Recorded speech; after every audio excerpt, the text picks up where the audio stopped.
Business అనేది it's a marathon. It's a journey. It's a continuous journey. ఏదో ఒక 2, 3 నెలలు ట్రై చేద్దాం.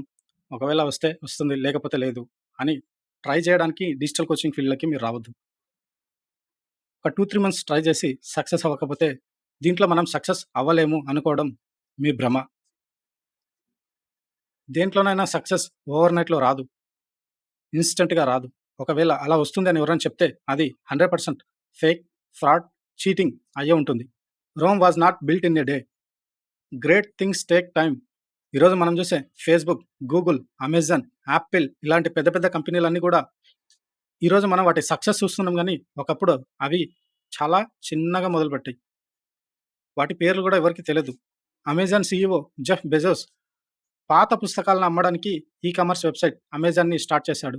ఈరోజు he is the richest person. ఈరోజు అమెజాన్‌లో దొరకని వస్తువు అంటూ ఏది లేదు అన్నట్లు అయిపోయింది. ఈ గొప్ప గొప్ప విజయాలన్నీ కూడా ఒకప్పుడు ఆటుపోట్లను తట్టుకొని అన్ని రకాల సమస్యలను, ఇబ్బందులను, కష్టాలను ఎదుర్కొని నిలబడ్డవే.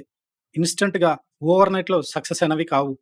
ఒక లక్ష్యం పెట్టుకొని, ఒక ప్రణాళికాబద్ధంగా పని చేస్తూ పోతే, step by step, one by one achieve అవుతూ పోతే సక్సెస్ అనేది ఆటోమేటిక్‌గా వస్తుంది. ఈ డిజిటల్ కోచింగ్ ఫీల్డ్‌లో మీరు సక్సెస్ అవ్వాలనుకుంటే మినిమమ్ 3 మంత్స్ టైం పడుతుంది. ఒకవేళ మీరు ఎక్కువగా ఎఫర్ట్ పెడితే 2 మంత్స్ నుంచి మీరు రిజల్ట్ అనేది చూడగలరు.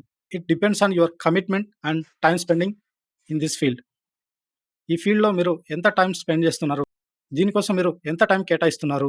ఎంత డెడికేటెడ్‌గా, ఎంత కమిటెడ్‌గా మీరు పనిచేస్తున్నారు? డిస్ట్రాక్షన్స్ అన్నిటిని ఓవర్‌కమ్ చేస్తూ ఎంత సీరియస్‌గా దీనిపైన ఎఫర్ట్ పెడుతున్నారనే దాన్ని బట్టి మీ సక్సెస్ అంత తొందరగా వస్తుంది.